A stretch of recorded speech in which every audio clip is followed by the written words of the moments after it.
Orde Lama merupakan istilah yang baru muncul ketika Indonesia memasuki masa Orde Baru. Masa Orde Lama mengacu pada sistem perpolitikan di Indonesia setelah kemerdekaan sejak 1945 hingga 1966. Saat berada di masa Orde Lama, Indonesia dipimpin oleh Soekarno sebagai kepala negara sekaligus kepala pemerintahan. Berikut sejarah singkat Orde Lama, dirangkum berbagai sumber.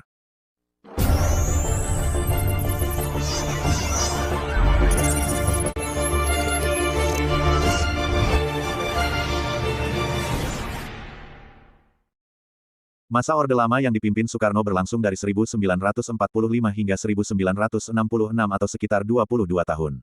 Usai Indonesia menyatakan kemerdekaan, sistem pemerintahan pun mulai dirombak dari presidensial menjadi parlementer.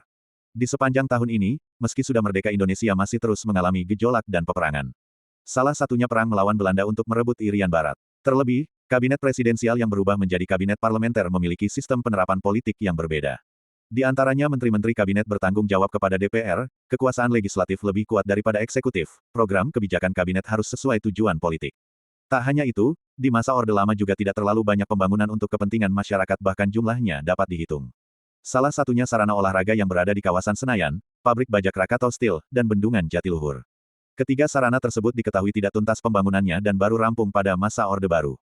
Sejarah singkat Orde Lama berlanjut ketika Indonesia menganut sistem politik demokrasi liberal. Di tahun ini mulai diberlakukan Undang-Undang Republik Indonesia Serikat serta UUD 1950 yang menganut sistem parlementer.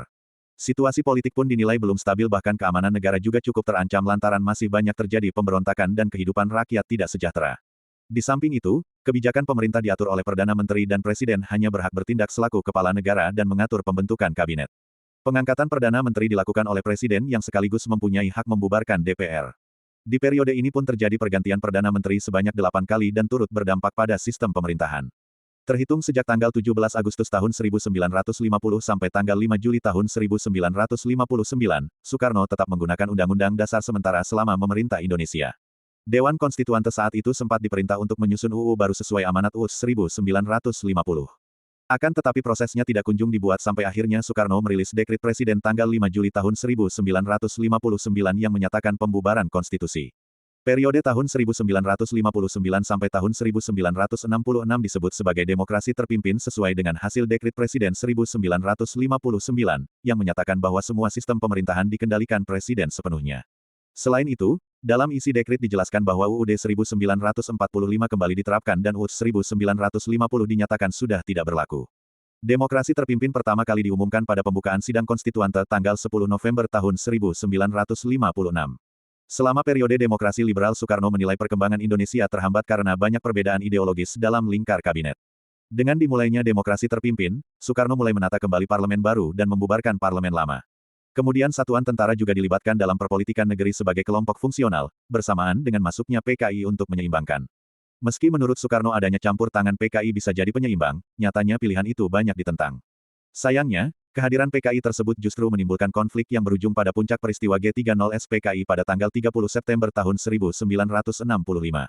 Kedekatan Soekarno dengan para PKI membuat rakyat tidak senang, bahkan hal tersebut membuat reputasinya menurun dan sudah tidak dipercayai lagi. Terlebih rakyat juga khawatir jika pemimpin negara terlalu dekat dengan PKI akan menimbulkan munculnya paham komunisme. Atas dasar itu, Soekarno menyerahkan jabatannya. Pada tanggal 23 Februari tahun 1967 di Istana Negara, kekuasaan pemerintah resmi diserahkan ke pemegang Supersemar Jenderal Soeharto. Lewat sidang MPRS di bulan berikutnya, pengunduran diri Soekarno dikukuhkan sekaligus diresmikannya Presiden Soeharto sebagai pemimpin negara. Setelah kepemimpinan berada di tangan Soeharto, masa Orde Lama beralih menjadi Orde Baru sebagai tanda pergantian pemerintahan.